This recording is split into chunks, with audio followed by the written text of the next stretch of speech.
we in end times as we know it? We have depravity, narcissism, selfishness, degeneracy. We have the meaning of words being flipped on their heads when it comes to gender, and so much more in this postmodern era. Are we in the last days, as some people like to call it, the fall of Rome, if you like? But today we're going to be talking about all of that and a lot more. But welcome, Steve, to another episode of Incite, and everyone listening. Thank you, Rory. Again, thank you so much for having me on your show. I love doing these, and I hope everybody who listens gets something out of this, and that it's a positive morning, a starter for you whenever you listen to it, wherever you listen to it. I hope you get something out of this. Again, like I've always said, these are insights that Rory and I have. I'm a 50-something. He's not even a 20-something. Oh, no, I'm 20. 20.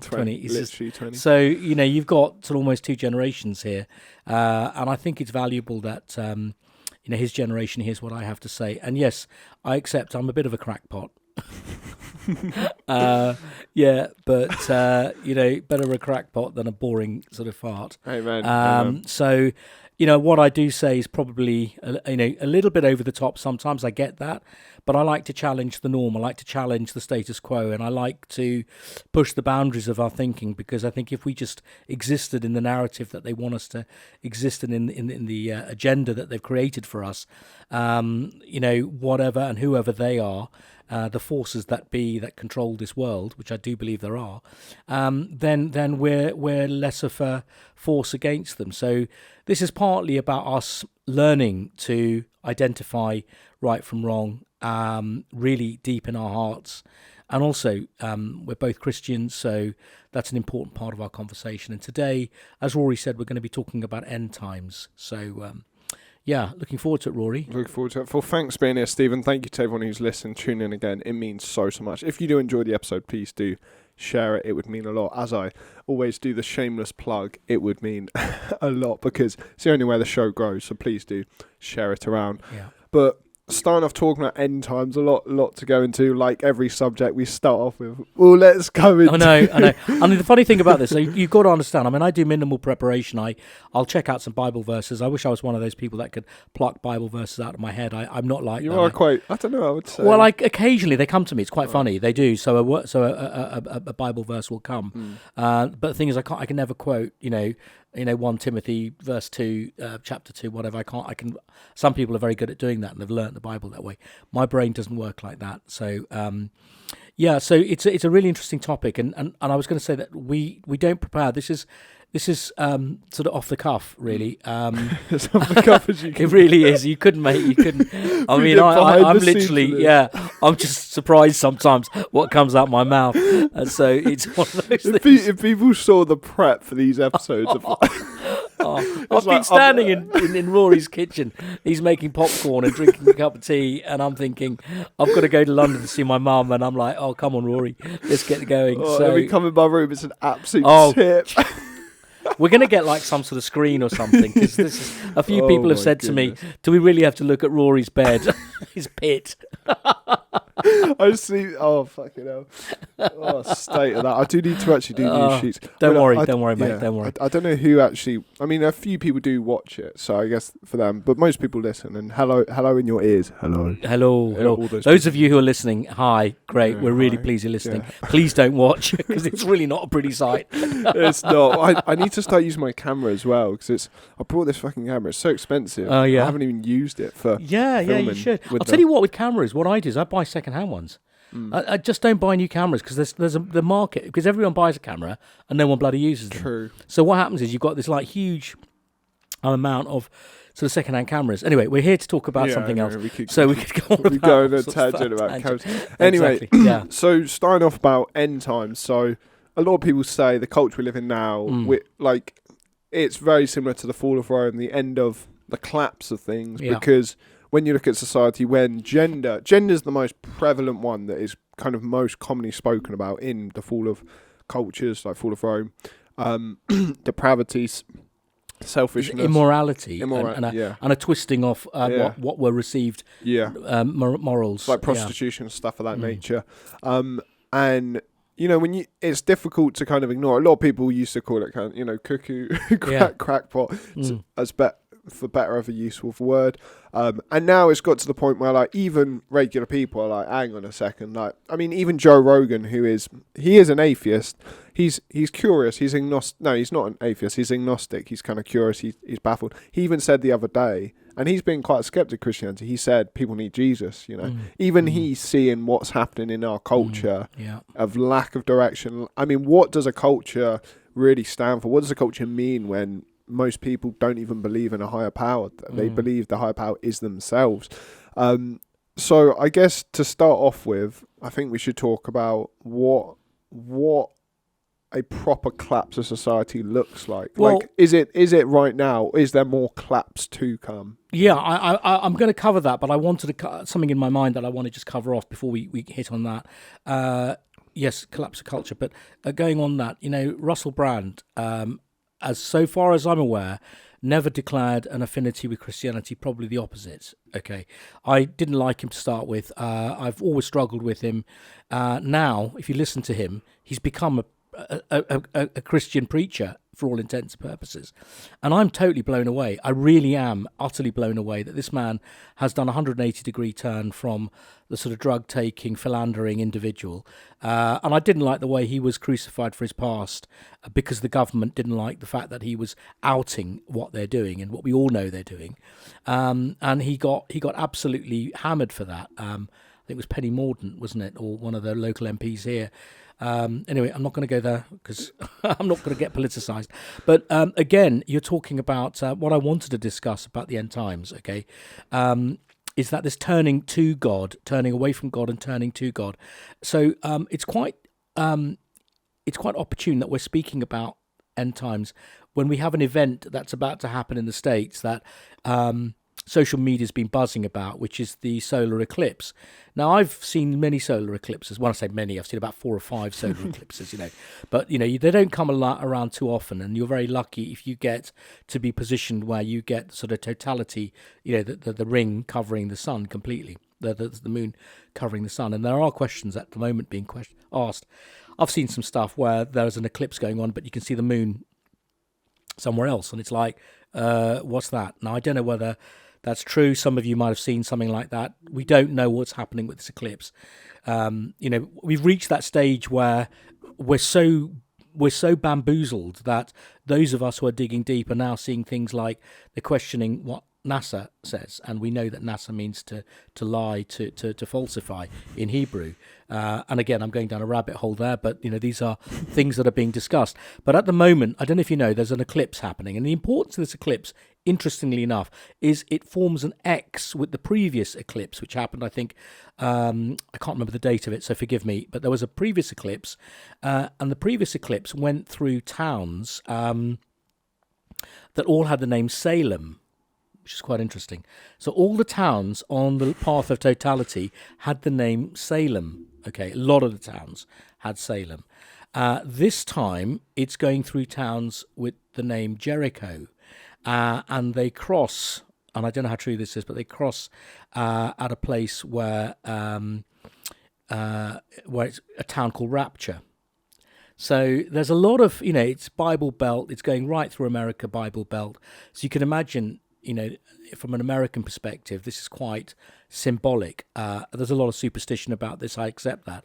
But there's talk that, interestingly enough, when I read, I've got a whole lot of Bible verses referring to the end time, which I am going to try and go through at some point, because I think they're important, because it is the Bible that points to the end times. Otherwise, if we didn't know about the end times, we'd just be jogging along waiting for the Mayan calendar or something like that to happen, or Ragnarok to happen if you're a Viking. So the end times are very clearly denoted within the Bible, and I'm going to cover that. But I just want to say in one of those Bible verses, which I hope we come across, it refers to the time of Jonah. And it's very interesting because if you know anything about Jonah, the bloke who spent 3 days in a whale, Jonah was told by God to go and preach to the people of Nineveh, which was the capital of the Assyrian Empire. So basically what he was told to do was equivalent is to go to New York, okay, and tell them they're all going to die, okay? And he's like, no, I'm not doing that. So he pissed off in the other direction and trying to run away from God because God had said this to him. And anyway, we know the story. He was a storm on the boat. Someone mentioned that he was a prophet of God, and they threw him over, which is where the word a Jonah comes from. If you've got a Jonah with you, it's someone who's bad luck, and they saw him as a bad luck, and they threw him overboard. He got eaten by a whale. Well, not eaten, but he got swallowed by a whale. Spent 3 days in the whale, which is a little bit like Jesus spending 3 days, in the grave when he died. And he was then spat out on the beach, and he thought, well, I'm not going to get away from this. So he went to Nineveh, and he started preaching. And everybody turned. Literally, everybody turned. They put sackcloth and ashes, and they asked God to forgive them. And God saved Nineveh. Wow. God saved Nineveh. And a lot of people don't realise this. That because they asked for God's forgiveness, he withdrew his wrath. Now, I don't believe there's an angry God, but I think what happens is God takes away his blessing, which allows the darkness to come. Okay, so if it's like taking the light, that's the way I see it. That's a very interesting. Yeah, when people say it's a wrathful God, no. If you push yourself away from God and you're out of his reach, how can he help you? You've distanced yourself. So what happens? It's like I say to people, if you walk on a path that's beautifully lit and you stay on that path through a dark forest or a jungle, if you stay on that path, you'll be safe. If you veer off that path, that's your decision to veer off that path. If someone says to you, listen, Rory, stay on the path with the light, don't go off. If you go off, I can't help you, all right? Then you go off the path and something happens, and then you say, oh, it's your fault. Well, how it's my fault? You made the decision to go off the path. So that's what happens with people. So, people say, oh, there's a wrathful God, he's an angry God. And I struggle with that because so far as I'm concerned, everything I feel and know about God is love. And if you have a loving person, they let you do what you want. They're not going to say, they'll say to you, look, don't do this. Here are the laws. Here's the 10 Commandments. Don't do these things, and don't indulge in the 7 deadly sins. Because if you do, I can't help you. Yeah, it's like a loving family member. Like they might get annoyed at you, or might be shamed if you in a certain situation. Yeah, and it's what you need because it can't always be cozy cushion. It is a loving family. We have a father. He's our father. And because to really love, I think you're kind of like painting a picture of the best person they can be. Yeah. And by saying something, you're actually showing more respect and more love. Yes. Than if you just don't.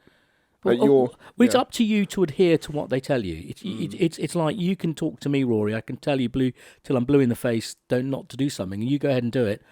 I've got no control over you. This is what God has. And the wonderful thing is you've got that freedom of will. But so if you really love me or you love your father, then you will want to do what he says, and I've discussed that before. But I just want to go back to this eclipse that's happening. So this eclipse, funnily enough, is happening on, and it's covering a whole lot of cities or towns called Nineveh. So previously we had Salem, which the eclipse, the line of totality of the eclipse, which is where the eclipse is the most prevalent. It's most viewable. It's the darkest, that line of darkness where the moon or whatever it is that blocks the sun, and that crosses over at a place called Rapture. And if any of you know that the end times, I have an issue. If you're an evangelical Protestant believer, or even if you're of that persuasion, then you will be waiting for the rapture. Now, do you know what the rapture is? Yeah, it's when Jesus will come back and fight the devil. Yeah, well, that's it's not quite. It's not quite. It's the rapture is what is meant is a biblical prophecy, which I don't think it says this, but it says one man will be sitting. They'll be working in the field. One will disappear. The other will be there.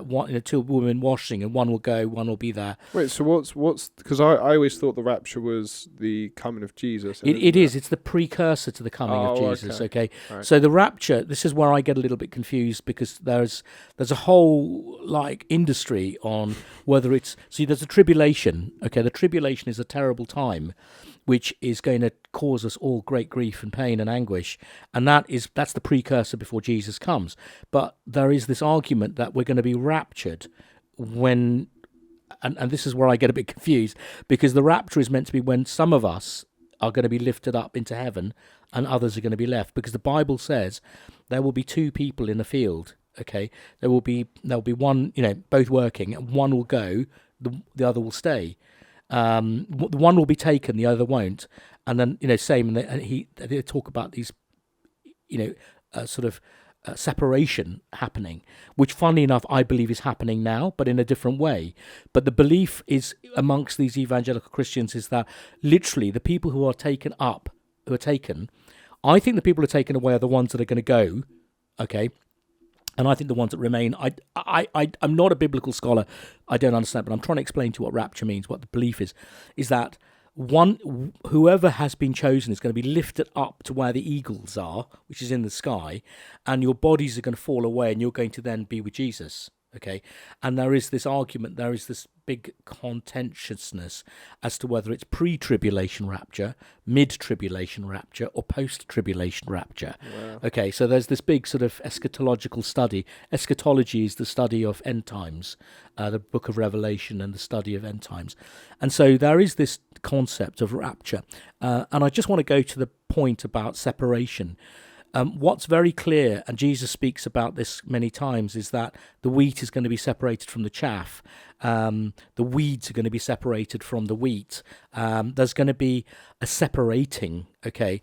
And I have to say, I'm going to bring up something that's going to be quite contentious, that in 2020, 2019, when we had the lockdowns, when the pandemic started, I remember sitting there because in my spirit, I knew something was wrong about this, and I couldn't see how this was. I thought it was fake. I didn't believe it right from the beginning, and I met people like me who would say, "Well, this is bollocks. This is totally wrong. Well, none of us believe this. It's." And because of my degree, as I've said before, I have a degree in biotechnology from King's College London, and I also, within that degree, specialised in immunology and virology.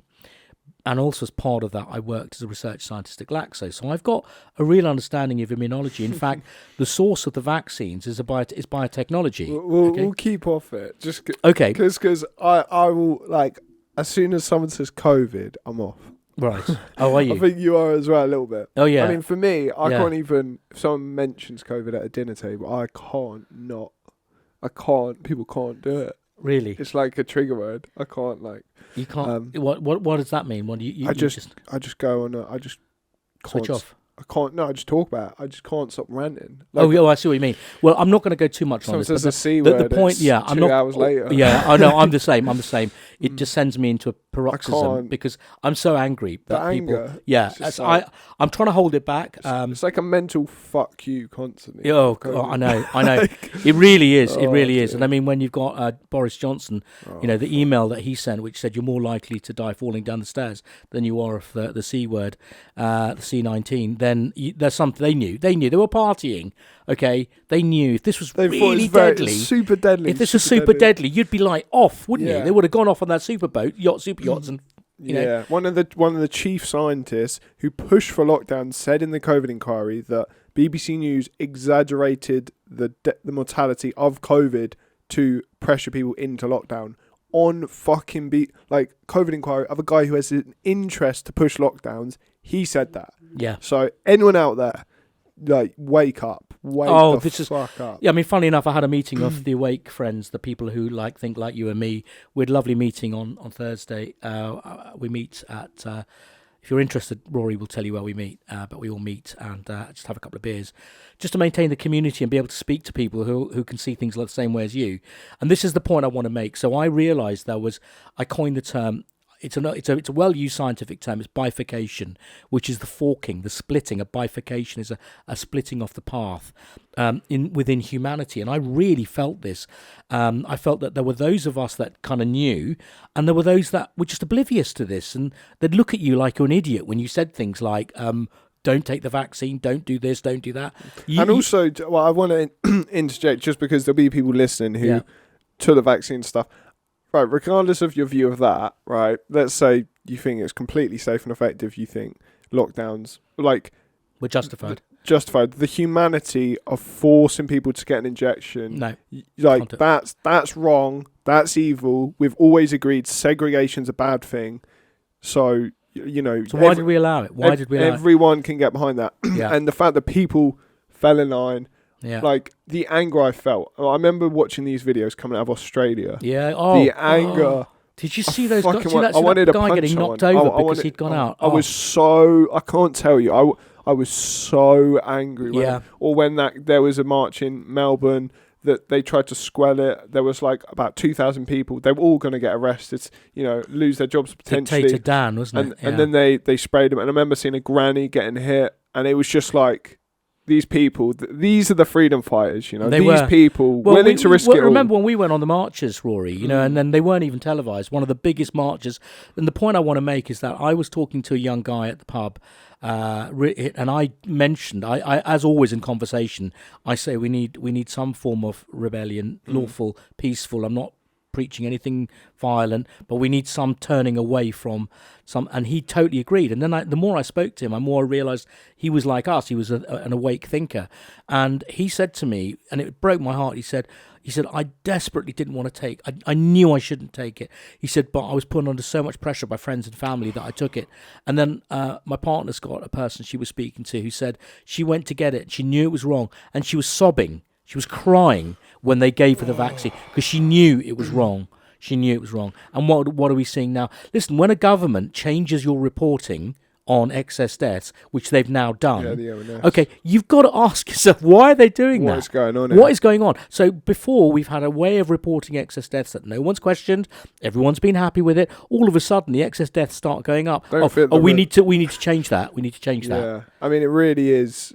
Like, it's very disturbing. And even, again, always add the caveat, even to people out there who did take the vaccine and don't regret it, the humanity of people who complied. Like, if you complied in this, if you took the vaccine, didn't comply, I don't have a problem with you. If you complied in the system and took the vaccine, that's the issue. Because of you, people were segregated. Because of you, people lost their jobs. Compliant, acquiescent fucktards. I'm really sorry, because it makes me so angry. I mean, I heard of a guy, do you remember during lockdown, I heard of a guy, he lives on South Sea seafront on one of those apartments, those penthouse apartments on the seafront opposite the pier. He was reporting people to the police. He was reporting people. He was ringing the police up saying, why aren't you out here locking these people up because they're walking around in lockdown? And those are the people, the ones that went round. And I mean, I have a real big issue with some of the medical profession. Okay, I'm really, really shocked, and also with the Christian faith, the churches were closed. Shocking. And doctors advising. Since when? Do no harm. Do no harm. Research your product. And so many of these doctors are brainwashed by the pharmaceutical industry, which basically runs the medical profession. Okay, so they were so taken in. But even then, there were some doctors who had done the work. And I mean, I know a friend of mine who went to his doctor and he said, look, I don't want to take this vaccine. He said, don't worry, you don't have to. And he just wrote it down. Really? Yeah. Wow. So there were some good guys. But if you're not on one of those, listen, you really need to have a think. So what I'm trying to say is there was a bifurcation, there was a splitting. There still is this massive difference between them and us. There were those of us that haven't been vaxxed, and sorry, there are some who have been vaxxed but realise it was wrong. Or there's people who've been vaccinated but still stand with the liberty of the rights. Correct. So I'm not dividing this on vaccinated and not vaccinated. You're all welcome. As soon as you open your eyes and start to become awake, you're either awake or not. You could be vaccinated and awake, and you could be unvaccinated and awake. It's about compliance in the system. That's the crux of it all. Yeah, but bringing it back to what we're talking about end times, I really truly feel that there is a them and us. Okay, I mean, a friend of mine's got a doctor friend who still stands by everything they did. Okay, and he's vehemently opposed to people like me, you. He thinks we are crackpots, and there's a lot of these people who are viciously against us. A lot of MPs, because they know they've been fingered. They know that they know they know what was going on. Okay, and that's why Andrew Bridgen is so vilified in Parliament. He's totally segregated. No one really speaks to him. And a senior Tory, he actually wrote this, a senior Tory MP, who he said he had a huge respect for and came into politics because of this man. He walked up to Andrew Bridgen and said, I know you've been vaccinated, and you're going to die of a horrible cancer. Really? He said it to Bridgen. He said, so don't go around trying to be, holier than thou sort of thing. Wow. And he said, and Andrew Bridgen said, I wouldn't make this up, but I'm telling you because I was so shocked at what this man said. Wow. Anyway, the bottom line is what I'm trying to say, the wheat and the chaff. Look, if I'm chaff, Lord forgive me, I don't know. I'm not saying I am right, but what I'm saying is that there is a splitting, there is a bifurcation, and the tribulation to me is like the threshing floor.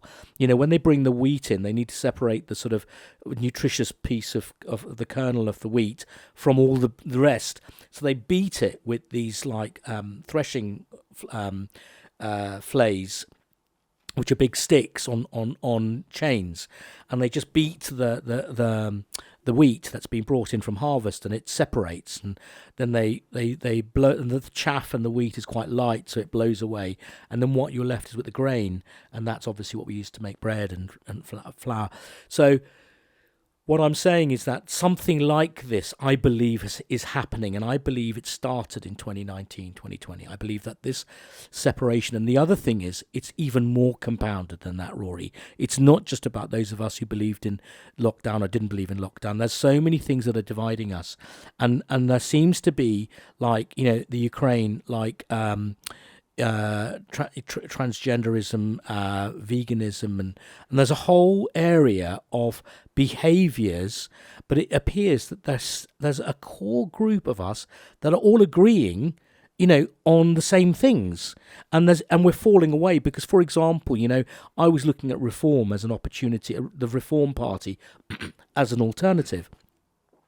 And then I heard Richard Tice is a member of the World Economic Forum. Is he? He is. Really? Richard Tice is a member of the World Economic Forum. So he's just as bad as all the others. Wow. So we don't have an opportunity. And Ukraine, Israel, the whole woke thing, Trump, Biden, we're divided. But there are those of us who all think, there's a lot of us that think like me. And it's a little bit like... during the time of Moses, when the Israelites were left Egypt, I always was under the impression that all the Israelites left. But there was a lovely doctor, it was a Jewish doctor, Orthodox Jewish doctor. He was one of the anti-vaccine doctors. He was Jewish researcher. Yeah, his name was something. It was similar to it was similar to Zelensky. It was Alusky or something like. It was very similar. The guy Andrew Bridgen retweeted. Might have been. He was a lovely, really amazing. He died of cancer. He died of cancer. Yeah, he said, and he was really vociferous about Bill Gates. He's funny. He used to say, if Bill Gates was able to get a girl in the third grade or whatever, if he was able to score, then he might not be the loser he is now. And he was really, but anyway, he died of a peculiar cancer. He is a senior physician, said no one's ever seen a cancer like this, and they can't even treat it. And he died, and it really broke my heart. But going back to what he said, and being an Orthodox religious Jewish person who I don't believe was a Zionist. Again, we're being split between Zionists and non-Zionists, and he said that at the Exodus, only 20% of the Jewish population left. Really? I was blown away by that. 20%? Only 20%. The 80% was Stockholm syndromed. Wow. So much that only 20% left. And now that's coming from an Orthodox Jew who studied, the Passover, the whole concept of it. That is fascinating. Yeah. I'm really shocked because that's weird. We always thought that everyone got a line. Yeah. So when there's a separation, when the wheat is being separated from the chaff, it isn't just, it isn't sort of like 60%, 80%, 50%. You really get separated, because if you think on a whole piece of wheat, I'm just using this as an example, how much a little piece is the grain. If you take a stalk of wheat and then look at the percentage of, it'd be quite an interesting concept, if you look at the mass of a stalk of wheat, okay, there's the leaves, there's all the sort of bits that grow on a stalk of wheat, but then there's that tiny little kernel, which is the bit you're wanting, okay. I'd be curious to see, is that 20%, 10%, what is it of the whole mass of that? Because I think that's the bifurcation. That's bringing us straight back to what we're talking about, which is the end times. The end times will involve a separation, because there is good and evil. There are people who are good, there are people who are evil. My weakness is I always try and give people the benefit of the doubt. I always try, and what happens? I get let down, because instead of being smarter and shrewder and realising right from the start that the guy's a schmuck, I give him a chance. I give him chance after chance. I think it's better though. I do as well. It's better to be clawing back from doubting that than I think because I would say I struggle with being too pessimistic of people. I'm more exactly. like, oh, this person's lying or deception or Yeah. this or that, and then I'm like super got my walls up with Yeah. like, I mean, especially with work, I'm always like, always got an escape plan or like, well, what does this mean? What does that mean? Yeah, good. We should be. I think Yeah. we should be I more. mean, I'm a bit too much. I need a bit more. Take a chill pill. Like, I mean, about what you said about the separation, I think you speak to a lot of people, and any young person listening to this can really, because if you are listening to this, you have a certain moral framework, a certain right or wrong, which you think is prevalent, and you know what it is to do things that are right or wrong is completely different. There's a kind of there's a small consensus over a majority of people in your generation about certain issues, which we will get into in the future. Like, you know, even something like abortion, right? That, you know, safe, legal, rare, like, or you know, there's certain issues where there's consensus. Like, it's very sad, it happens. My generation, I mean, the whole thing is up for grabs. It's been flipped. It's been inverted. So What do you mean by that? I'm struggling to understand. So there's, because it's so postmodern, everything is, so like abortion is up for grabs if that's wrong. Now that's viewed as empowerment. You got I see what you're saying. sleeping around, that's become like the new kind of norm, or Right. like sexualization society. Well, you can make money. So off are it. you saying that what's happened is that the taboos that we had as an older generation are no longer taboos for your generation? It's inverted. It's inverted. But and part of that is because of secularism. Well, I'll tell you what, we are in the end times in that case. Really are. I mean, you've read the bit from Timothy, the bit that says, "In the end times, people will love us of themselves." And that kind of stuff, I mean, it's spot on. I mean, it's also because during your generation there was, even if people didn't believe, they were culturally Christian. Do you see Richard Dawkins recently? No. So Richard Dawkins, one of the biggest atheists. Oh, yeah. One of the atheists. Yeah. Came out and was like, "Oh, Christianity." I'll send you the clip. He speaks about. He said he's a cultural Christian. What? And this is a guy who has converted more people to atheism than anybody on the planet. You see, I was a fan. I have to say, when I was a young, impressionable student studying biotechnology at King's, obviously everything revolved around science because that's how I regarded it, and I was going to define myself that way. And so Richard Dawkins was at that point one of my heroes. He was the shit, wasn't he? But he is. I mean, I've since realised I almost at one point thought he was a Satanist. The way he was so kind of like, you know, vociferous and anti-Jesus, anti-God. But about him though, like he came out and said that, and people were like, what this? And he said, I don't believe, but he said that he thinks it's a good thing if people are culturally Christian, and he said like he doesn't like kind of how like the fall of Christianity across the West. And the point he made was, I thought was a good point. He did say some kind of stuff about Islam which was a bit stupid, but his overall point was, even someone who is the shit of preaching atheism and God's bollocks, even he comes out and says, like, we need cultural Christianity. And it's something that people... Christianity. It's humanism. It's something people forget a lot. I think people get so caught up in belief. And belief is obviously important. Yeah. But if you don't have belief, simply having the virtues and moral compass of Christianity is the best way to function as a society. And that's the thing. My generation do not have that. Yeah. And what does a society look like when there is no higher power? 3% of young people in the UK. 3%. Yeah. But by the poll, 19 to 25-year-olds, 3% are Christian. Yeah. And that went down from 5%. Oh my! Well, see, this is it. You see, it's 3.9%. So you know, this reminds me again. For those who don't know, Richard Dawkins wrote a book called The Blind Watchmaker, where he basically said that the evolution it's not a created world. But going back to your point about the 3%, again, we're talking about percentages and things. Now, this is really interesting. When Abraham was told that Sodom and Gomorrah were going to be destroyed by God. Again, remember, the Old Testament is a book of wrathful God. These are all, you've got to contextualize these books, because these books were written by ancient people who saw things in a black and white perspective. They lived on the land. Okay, so if a thunderstorm happened that killed their stock or whatever, a flood happened, it was God's anger. Natural. They were very open to this. Okay. Anyway, so they but Abraham was the first man to hear God. Okay, he came out of a city called Ur of the Chaldeans. Ur was like one of the original sort of Fertile Crescent original cities. Okay, And he came away because he knew that he couldn't worship all these gods, because he felt there was one true God, and God spoke to him. Anyway, you need to look at the Old Testament, read about Abraham. It's a wonderful story. It's one of my favourite stories, Abraham and Sarah. Oh yeah, Brilliant. When they say they Isaac and Ishmael. Yeah, I know. I love it. I love it. Sarah laughs. That's why the word Isaac, make an Isaac or an Ishmael. You either try and do it in your own strength and create an Ishmael, or let God do it and create an Isaac, which is quite a lovely way of putting it. I love that story when she's amazing. laughing in the I know, she background. goes, he's never. I'm 85. How am I going to have kids? Yeah. Anyway, or whatever old she was. But going back to this, so Abraham was told by God that there were these two wicked towns, really wicked, immoral, because that's where the wickedness was. They were sexually immoral towns. Because when the two angels went, to try and get Lot out, Lot and his family had to protect the angels because the men were banging on the door saying they want to have sex with them.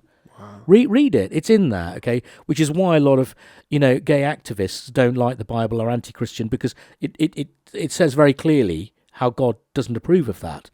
We'll get into that. Well, I mean, listen, I'm just quoting the Bible. If you get offended by that, then don't even read the Bible, because it'll offend you. But that's what it says. And so there was a lot of promiscuity, what you were saying, depravity occurring in Sodom and Gomorrah. The word sodomite is the old term for anal sex, so it comes from that term, the word sodomite. Okay, so that's how, so basically, Abraham pleaded because his family lived there. His I think his nephew Lot and his family lived there. And he pleaded, he said, Lord, please don't destroy the city, please. And he said, look, I'll tell you what, he said, Lord, please don't destroy it. If there are, I think he goes like, if there are 100 good people. Oh, I remember. Do you remember? Yeah. He says, if there are 100 good people, will you not destroy it? So I won't destroy it. If there's 100 good people, I won't destroy it. And he says, okay. Well, what if there are 50 good people? He said, no, if there are 50 good people, I won't destroy it. And then he goes, if there's 50, if there's 20 good people, will you destroy it? He says, no, I won't destroy it. If there's 20 good people, I will not destroy it. And then he gets down to 3, I think, something like 3 good people, which is Lot, his wife, and a couple, it was like a really small number. And he said, if they are there, I won't destroy it. Something like that. But he said, I suggest you get them out. So when Abraham went and got his son, went and got Lot, the last good people in Sodom and Gomorrah left. Wow. And what happened? It was annihilated. Wow. Annihilated. So when you just said to me 3%, whoa. Yeah. Okay, that's getting to the point where, is there 20 good people? Is there 50 good people? There's only 3 good people left? Wow. I mean, about that story, I think that's a brilliant story about the Western Valley of innocent till proven guilty, and how everyone deserves a trial, and that's why I'm against the death penalty, because even if someone does deserve to die, innocent people will suffer, because 3%. Well, even politicians who push the vaccines. Andrew Bridgen said.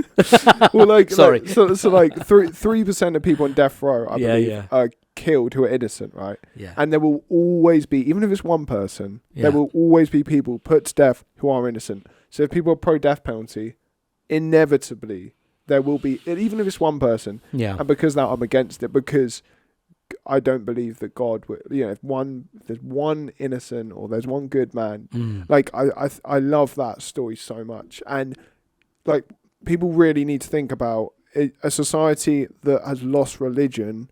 What then becomes the rules? What then becomes? Well, what's your moral compass? Yeah. What is your moral compass? Where do you decide what is right or wrong? How do you know?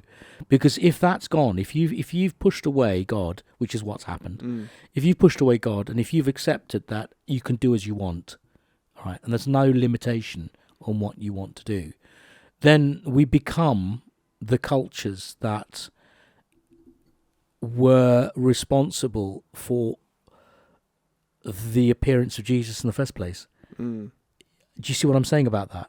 So Jesus came to save the world, because if he didn't save the world, it was going to destroy itself, because people were so wicked. Okay.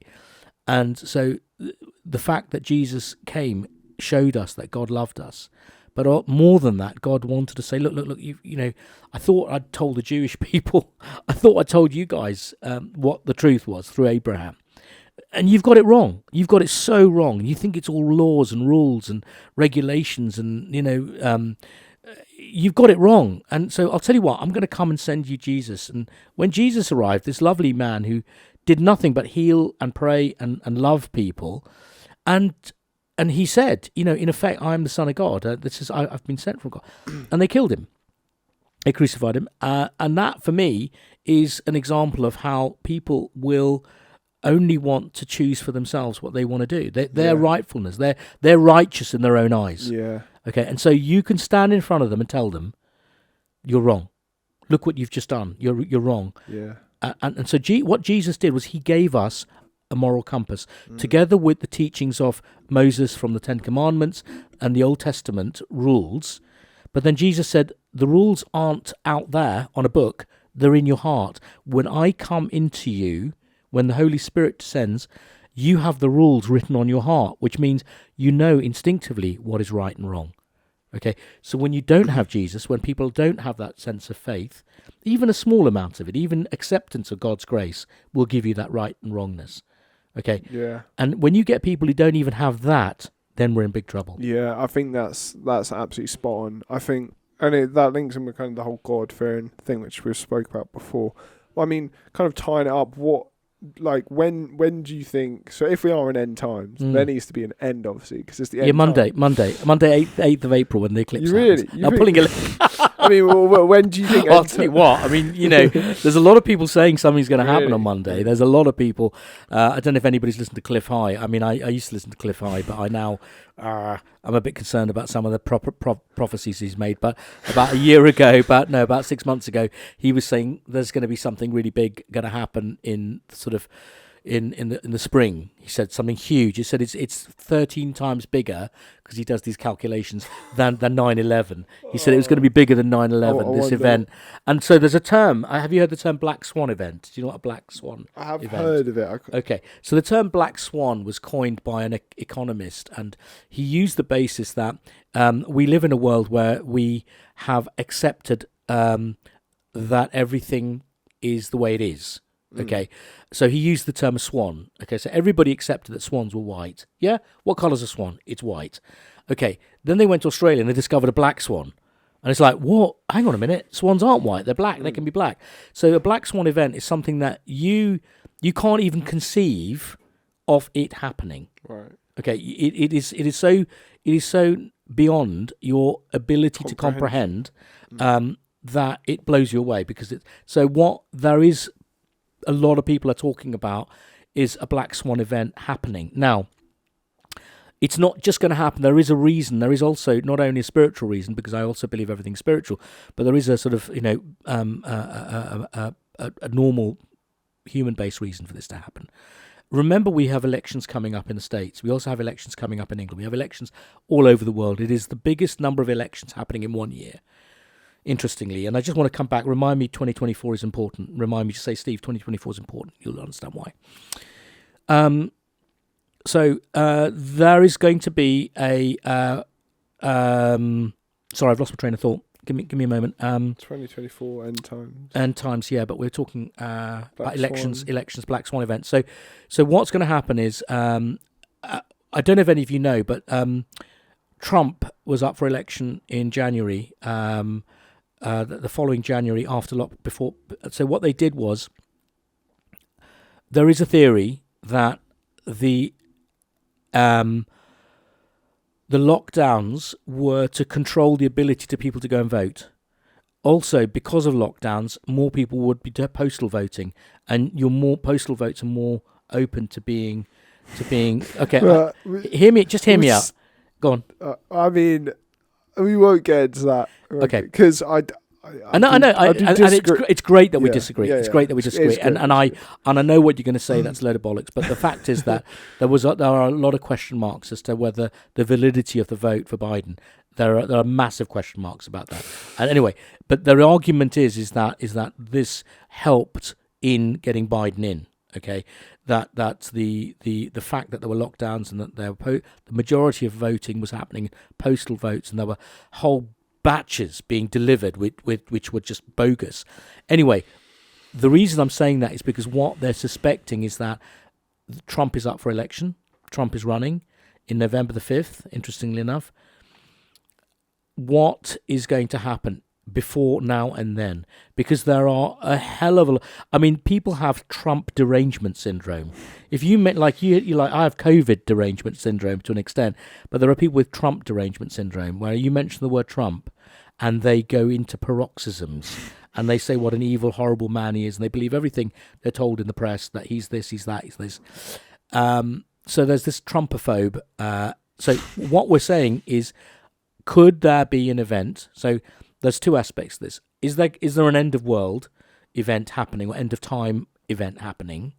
Or are they going to try and manufacture an event, okay, because they know we're at a heightened sense of awareness?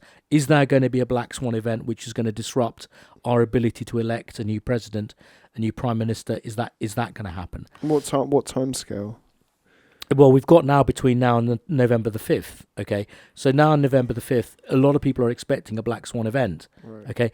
And going back to 2024, I read an interesting article which was saying that the old biblical scholars would calculate the age of the Earth not using carbon-14 or whatever, but using the scriptural date lines that were provided throughout history from Scripture. Okay, so there are certain time lengths, and I mean there are periods of times in Scripture and other holy readings which give you clear time frames. It's a little bit like the time when I said to you there was a prophecy from Daniel, which would have been the time of the Babylonians, where he predicted that there was when the date that the daily sacrifice is abandoned, and the date when the abomination that causes desolation is set up, which some people think is the Al-Aqsa Mosque, that time is a certain number of days, but you convert days to years. And then it said, and if you survive these days, okay, it will take you to this date. So that there were certain dates you could calculate, and the date that I calculated was 2020. Okay, using that projection. Oh wow. Okay, so I could be out because there are imperfections in our calendar, because when we swapped from the Julian to the Gregorian calendar, there were some changes, and I don't know whether it's a year or 10 years or something. There was a whole bunch of years that were lost, so we don't know. The point I want to make about this is, in the Bible, there's a biblical time frame for the age of the world, and then there's a scientific geological time frame. The scientific geological time frame is millions and billions of years, okay, which none of us can comprehend, okay. Anyway, the time frame biblically is that 6,000 years. So from Adam to Abraham, 2,000 years. From Abraham to Jesus, 2,000 years. From Jesus to us, 2,000 years. Someone had done a calculation somewhere. One of these scholars had done a calculation, and the 6,000 years ends in 2024. Interesting. I mean, a lot to kind of unpack there, a lot to digest. I think. Yeah. I mean, I agree with some of the stuff you've said. I mean, the Trump stuff I completely disagree with. I don't know really, because it's impossible to predict, and so many people who predict make so much money. 100%. I'm not saying these aren't predictions; these are just observations of what predictions are. And then there's also so much like leniency with it. You make a prediction, wow, no, because this reason, that's why it's different. Or it goes on and on and on. And I think, one thing we can agree on, I think everyone can agree, is there are massive similarities between now and end times and the fall of a society. There's clear as day. The question is, when is that fall going to happen? That has massive realm of debate of hypothesis of that. I don't know. And it could be an alien lands tomorrow and the world goes crazy. Who knows? Okay, well, I just wanted to put it out there. I will eat my hat if I had a hat, actually I've got a couple of nice hats and I'll eat them. If anybody can, and I mean, when I was a kid growing up with UFOs and aliens, nobody had a camera, and it was just amazing that you'd capture on a camera because it needed to have a camera at the right spot when the alien happened. Okay, and so you got these photographs of aliens. Now literally every single person on the planet has got a camera on their phone. Why aren't we seeing more aliens? I mean, there was actually I saw a video yesterday, a fighter jet. It's one of the clearest videos of a UFO, just flying past, and it's There's little green men waving in it. I didn't see a green man, but I mean there was a sighting in, I think it was Zimbabwe, of somewhere in Africa of a this seems like I'm wacky now. Yeah. Join the club. A spaceship. It's very well documented. It's one that landed in a school. So it landed in a school. I remember seeing this. There were like over 20 kid witnesses. There were adult witnesses. There was a lot of witnesses to it, and it was either some mass psychosis that went on of some hypnotist or some drug or. But it's interesting what the alien said to them: abandoned technology. That's what it said. Interesting. I mean, yeah. They said the technology is going to cause you is what's going to destroy you. Yeah. I mean, I think everyone can agree on that. I mean, maybe not young people. But yeah, I mean, I know I'm beginning. We were talking with our group of Wake people, and the dream we all have is to live in an Amish community.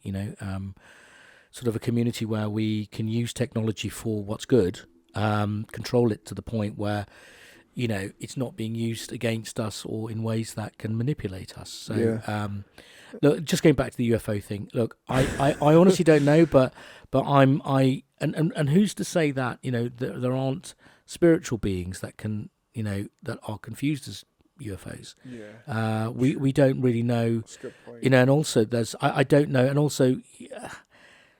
The flat earthers believe that there are other realms around us. Yeah, we're not hypothesizing the flat But actually, earth. Do you know how many people are becoming more flat earth? Have you seen how many flat earthers there are? Mate, don't you see? You see the world. We have transcended the truth. What is the truth? Wasn't there like 5% of America at one point was flat? It's more than that now. You just go on, look at millions of flat. Just go on to Facebook Reels, go on to TikTok, check out all the proofs, the ice wall, all this kind of stuff, I know. I've looked. See what I've tried to do is I've tried to make myself aware of all these theories and ideas because I think sometimes in life. It's usually the most bizarre that turns out to be the truth. So I'm keeping an open mind. I really don't know because I honestly don't know. I just don't know. You cannot understand flat Earth, Steve. You can't. I've looked at the shit that I've watched the documentaries. I'm not a flat earther. I'm not saying I'm a flat earther. I'm saying agnostic. I'm an agnostic flat earther. No, Steve. The thing is, there'll be people listening who they'll love what you say, and then you say that. And they'll go, "Oh, you're bonkers." I mean, now hang on a minute. All I said to you, have you heard what flat earthers said? I have. I've watched. That's it all. what I'm saying. I'm not saying I'm a flat earther. I'm saying there are some question marks because, like with the UFOs, I mean, you could say, I could say people who believe in UFOs are totally bonkers. Yeah. Okay. So what I'm saying is that there are these theories. So I'm not saying I believe in the flat Earth theories. I'm saying there are people who believe in flat Earth, and they have very compelling arguments when you listen to them. Yeah, I have listened. I mean, yeah, there's. I can't believe I'm actually doing this. I mean, there's one which is nothing to do with flat Earth, but it's a good question. Why in Antarctica or the North Pole you can't go past a certain point? It's a good point. Because I think they're protecting it and stuff, and it's super militarized. Did you see the photos from ages ago that came out from Antarctica, the Scott expedition? No. Oh, well, you need to have a look at those. Why? They're amazing. I mean, there's like a whole civilization. It's like statues, there's buildings, and it's claimed that it comes from an expedition. I mean, Admiral Byrd. Have you done any of the research on Admiral Byrd? No. Well, there you go. There's a whole lot of stuff. Look what happened to Admiral Byrd when he tried to invade Antarctica. Yeah, I mean, I don't. Some interesting stuff. Just because, and that's historic. It's not. I'm not saying that just because preservation of certain area doesn't automatically mean right. The Earth the Earth's flat. What are they hiding? I'm not, And then all this bollocks of the planes. it's not fair, and Rory. I haven't said I Yeah. believe in it. Yeah, I'm just saying believe we've that there gone is into flat this. Earth. Yeah, but you see, isn't it funny how we are almost being bombarded by I mean, there's so much bollocks. People kind of absolutely. But then again, you see, at that point, there's the enemy's winning, isn't he? Because he's confusing us, and then people will turn around and say, "Oh, well, Christianity's bollocks as well, because it's just another theory." So what they're trying to do is reduce Christianity to just another theory. Yeah. Okay, then it just becomes like everybody says. It becomes like everything else. You're a flat earther, or are you a Christian? So we're being sliced and diced, and like I've said to everybody, the only time you slice and dice things is before you put it in the pot. Okay, I'm a conservative Christian flat earther person. I'm a conservative Christian anarchist. Love it. Yeah, actually not conservative anymore. Oh, really? Sort of traditional Christian. Traditional. Yeah, Love it. Yeah. Well, it's been a great episode. I know you got to head off, but yeah, I'm sorry. So because we're going to keep this short today, yeah. just time's run away with us, and I'm sure people are relieved that we're cutting it short at this level. What I do want to do, people think of the flat Earth. Yeah, I would like to end this on a sort of a biblical note, which is why I've selected some Bible verses, which I hope will load up, and I'll be really upset if they don't load up. Okay, so here are some. I'm just going to read this preamble because it's quite interesting. What I'm going to do is I'm just going to read a selection of articles of Bible passages. Normally, I have a single Bible passage to read, but because this is such a large area of discourse, I'm going to try and read them. So please bear with me, and I hope you don't switch off because some of these are quite interesting. So it starts off with this one, Matthew 24, verse 6. You will hear of wars and rumours of wars, but see to it that you are not alarmed. Such things must happen, but the end is still to come. So that's a precursor for the end. And then Matthew 24, verse 36. But about that day or hour no one knows, not even the angels in heaven, nor the Son, but only the Father. So according to that, only God knows when the end time is going to come. 2 Corinthians 11, verses 13 to 15. I'm not sure what it preceded this, but it says, for such people are false apostles, deceitful workers masquerading as apostles of Christ. So I recommend just go back and read what verse 12 was, so the precursor to this. And no wonder, for Satan himself masquerades as an angel of light. It is not surprising then if his servants also masquerade as servants of righteousness. Their end will be what their actions deserve. I mean, that's really powerful, because how many people are right now are you saying, oh, they're such lovely people. Wow, they're really amazing. Look at Tony Blair, what a lovely man he is. Look at Bill Gates. Oh, he's such a sweet man. He gives everybody really lovely medications. Look at Fauci. He's been running the NIH so well. Look at Rishi Sunak. I'll stop there. 2 Corinthians 4:4. The God of this age has blinded. Now, the God of this age means Satan. The God of this age has blinded the minds of unbelievers, so that they cannot see the light of the gospel that displays the glory of Christ, who is the image of God. And that was 2 Corinthians 4, verse 4. Daniel. Now, this is one of the old prophecies. Daniel 12:4. But you, Daniel, roll up the seal, the words of the scroll, until the time of the end. Many will go here and there to increase knowledge. Not sure what that refers to. Ephesians, for our struggle, this is one of my favourites, honestly, and I've said this right at the beginning, for our struggle is not against flesh and blood, but against the rulers, against the authorities, against the powers of this dark world, and against the spiritual forces of evil in the heavenly realms. That's quite a classic. Jesus said to them, this is Mark 13, verse 5:23. By the way, I've skipped a whole lot. Okay, so there's more, and I'm just picking out some. Jesus said to them, watch out that no one deceives you. Many will come in my name, claiming, I am he, and will deceive many. When you hear of wars and rumours of wars, do not be alarmed. Such things must happen, but the end is still to come. Nation will rise against nation, and kingdom against kingdom. There will be earthquakes in various places, and famines. These are the beginning of the birth pains. You must be on your guard. You will be handed over to the local councils and flogged in the synagogues. On account of me, You will stand before governors and kings as witnesses to them, and the gospel must first be preached to all nations. Whenever you are arrested and brought to trial, do not worry beforehand about what to say. Just say whatever is given you at the time, for it is not you speaking, but the Holy Spirit. Brother will betray brother to death, and father his child. Children will rebel against their parents and have them put to death. Everyone will hate you because of me, but the one who stands firm to the end will be saved. When you see the abomination that causes desolation standing where it does not belong, let the reader understand. Then let those who are in Judea flee to the mountains. Let no one on the housetop go down or enter the house to take anything out. Let no one in the field go back to get their cloak. How dreadful it will be in those days for pregnant women and nursing mothers. Pray that this will not take place in winter, because those will be days of distress unequaled from the beginning when God created the world until now, and never to be equaled again. If the Lord had not cut short those days, no one would survive. But for the sake of the elect, whom he has chosen, he has shortened them. At that time, if anyone says to you, "Look, here is the Messiah," or "Look, here is he," do not believe it. For false messiahs and false prophets will appear and perform signs and wonders to deceive, if possible, even the elect. So be on your guard. I have told you everything ahead of time. Wow.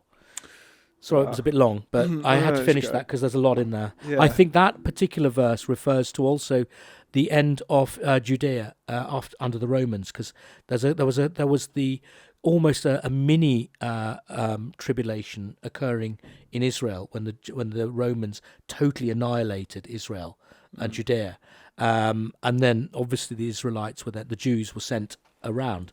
So it's almost like what Jesus is saying. There's two end times. There's the end times that's going to happen following me, and then there's an end times coming later. Yeah. I mean, a lot of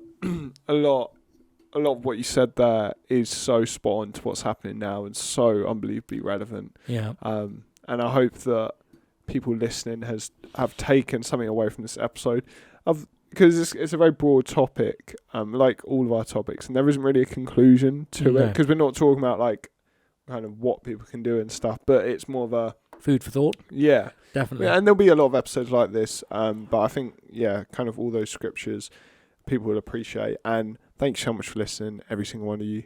Means a lot. If you've listened to the end, absolute legend. Even stayed for the flat earth stuff.